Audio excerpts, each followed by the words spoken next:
What's up everybody and welcome back to my Predator review series leading up to Predator Badlands. I seriously cannot wait for that one. It's one of my most anticipated movies of the year and I'll be reviewing every Predator film leading up to it. I've already covered the first two, the actual classic Predator from 1978 and its really underrated sequel Predator 2. So if you haven't seen those reviews yet, definitely check them out. Today though, we're talking about Predators 2010, the third main entry in the franchise and one that I used to hold in a much higher regard.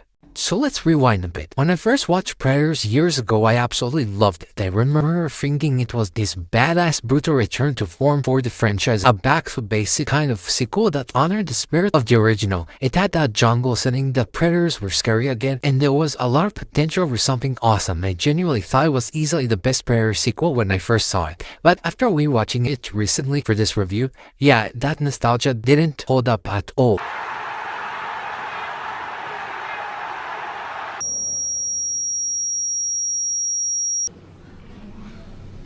Yeah, I can't do this. What I once thought was a hidden gem now just feels like a cheap, lifeless imitation of what made the first movie so great. Predators is the definition of mediocre, not offensively bad, but incredibly uninspired. Now, to be fair, there are some positives. The visuals are genuinely strong, the movie looks great, the jungle environment is back and gives off some serious Predator 1987 vibes, and I appreciate that. The atmosphere feels dangerous and mysterious, and the cinematography does a great job of showcasing how vast and alien this new hunting ground is. The practical effects and creature design are solid too. You can tell the filmmakers really cared about making the Predators look intimidating again. The production design also stands out. The sets, the fog, the eerie silence of the alien jungle, all of it adds to the film's mood. The cast is another plus, so at least on paper, you've got some really talented people in here. Adrian Brody, Walton Goggins, Lawrence Fishburne, all capable of delivering great performances. There are some cool moments like the samurai showdown between one of the humans and a predator, which is probably the best scene in the entire movie. It's stylish, intense, and actually feels like something unique. Those moments make you think the movie's going somewhere special, but sadly it never really does. Because once you peel back those few puzzles, Predator starts to crumble fast. Moving on to the next, I've got to talk about the opening scene where the protagonist falls from the sky.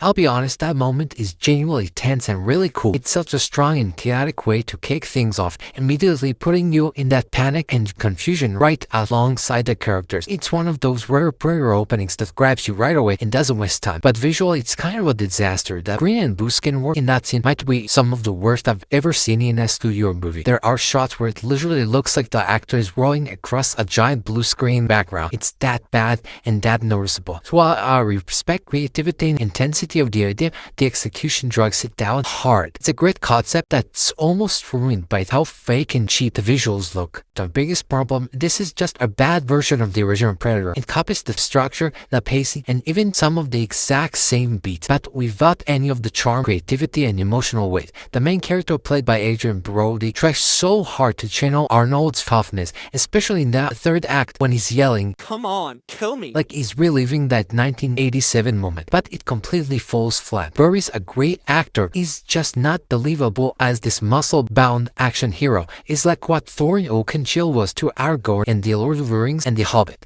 The same archetype, but missing the presence, charisma, and power. It doesn't work at all, and that moment actually kind of ruins the finale for me. Then there's the issue with the characters, just straight up bad. Every single person in this movie feels like a cliche. You've got the soldier, the convict, the sniper, the mysterious guy. All of them one note and forgettable. The dialogue is weak, the humor is awkward and forced, and there's zero chemistry between anyone. Say what you want about the first movie, but you cared about that crew. They had personality, they had energy. Here everyone feels replaceable. The movie tries to make you care, but it never gives you a reason to.